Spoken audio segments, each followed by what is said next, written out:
What are kind of some of the challenges you see in underwriting in general, specifically, I guess, in development projects? Yeah, I think the main challenge really with any underwriting a deal is that, they realize that, they're going to have to get a little more aggressive on some of their some of the assumptions, right?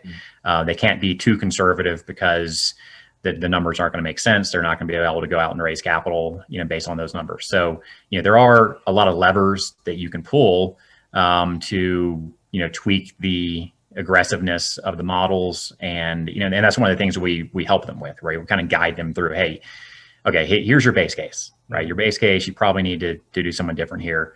You want to grow rents at 3% instead of 2.5%, or do you want to cut your expense margins or whatever it may be? And so that's kind of one thing that people always struggle with. Another thing that people struggle with is they have a structure in their head about, hey, okay, I'm going to go out to market and I'm going to raise capital based on these terms. And then once they actually go out and start talking to investors, they realize that, investors want different terms. Okay. And now they're going to have to go back and kind of, polish the model again and the numbers, and say, okay, wait a minute. Okay. Investors are asking for this sort of preferred return and these sort of metrics. And, I need to kind of, rethink my offer to them. And so that's, really you want to, do all that kind of behind the scenes, right? Before you go out and go start talking to investors. And so, again, that's kind of one of the things is like, okay, wait a minute, what are the terms that are happening in the market right now, as far as preferred returns and splits and promotes and things like that. So when you go to market, it's like, oh yeah, investors are used to seeing this type of thing. Do you guys use any outside data to better inform your modeling? The best data is going to be your own data, right? And so, internally, we have a database for every property type that we've ever done, right? So we've done, hundreds of deals. And so we know, hey, when we're modeling a deal, usually the assumptions do come from the developers, right? Because they know, they have their contractors, they know their local market, and they know, they've done this before usually. So they kind of know what their pricing is going to be. Our role in that is to, okay, hey, we're going to take their assumptions, and we're not going to just blindly, take their assumptions. We're going to, okay, let's compare what you're saying, the cost of lumber is, or what your hard costs or soft costs, or, getting into your engineering fees or your grading fees or whatever it may be.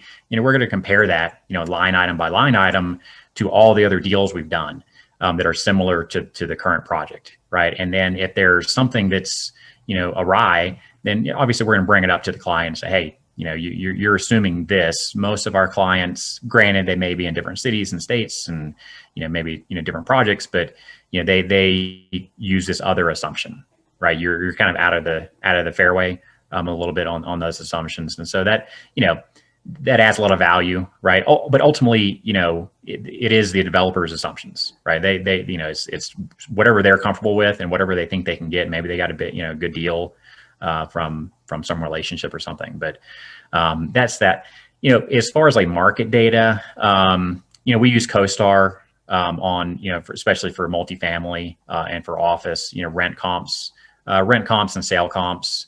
And again, it really depends on the city, right? And kind of the submarket within those cities. So, a lot of times, you may be calling or have relationships with brokers, in those particular submarkets, and you can call them. I usually think they're going to be the best source because they know what deals are happening and what tenants signed up for, what lease rates and things like that, and what things traded for. So, having those relationships with brokers and calling them and making sure that kind of whatever your client is assuming or whatever you're assuming in your model is in line with that particular market and submarket. And yeah, to that point, CoStar it's not a cheap product. And so if there's smaller developers out there that don't want to front that bill, there's less sophisticated ways, so to speak, that you can get market data. You can look at, apartments.com and see what other things are renting out for. You go on Zillow, Redfin, look at for condos in particular, what are they selling for? So there's other options out there, but they're not going to be as sophisticated. They're not going to give you all that market data that you can get from your 150-page CoStar report that'll tell you everything you could possibly want and more.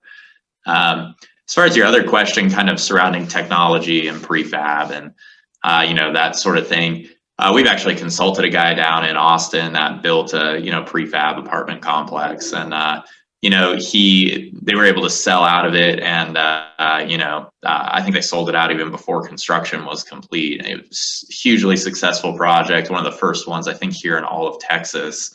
One of the issues that I think we see with people that want to get into these new technologies is kind of going back to what I was saying at the beginning, where the industry as a whole is a bit archaic in how it approaches things. And so if you have an exciting new technology, that's great, but you have to get your investors to sign up for it. And that's a difficult thing when your investors are used to, something very vanilla, something that they've been used to for 50, 60, 70 years. And so you have to start getting creative with how you're pitching them, creative with who your investor base is. And there's some cool regulations and stuff out there that help you with your raising. But even from the debt side of things, if you're a new entry into a market of prefab, it's going to probably be more difficult to get a loan on your prefab versus what your banks, your regional banks have all been accustomed to historically. So sometimes you might have to go with a smaller bank, someone that is more willing to take that risk versus your big guys that you would usually go for.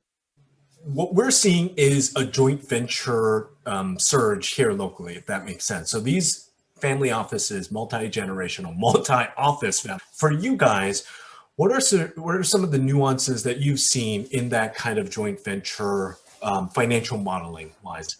Really, attach a sample model, have sample calculations, and understand, hey, when they say it's simple interest or compounded quarterly, understand what that means. Mm-hmm. Yeah, the only thing I'd really add to that is, Eric mentioned it earlier as well, keep your docs simple. You can accomplish the same thing in 2 or 3 tiers that you could accomplish with 7 tiers. You can accomplish everything the same way in a much easier way than if you try to get creative to nickel and dime $1 more of promote. Right. Everyone's going to be happier. Everyone's happy when they're making money, but if you're not making money and then you have to dissect a massive agreement that has so much convoluted language in there that no one knows what's going on, you're gonna end up spending more in lawyer fees than you would have possibly ever made, by trying to be so creative with your wording. So to your point, it should be a marriage, it should be a partnership. And so don't try to nickel and dime through your waterfall. Just keep it simple. You'll get what you need. There's plenty of money to go around.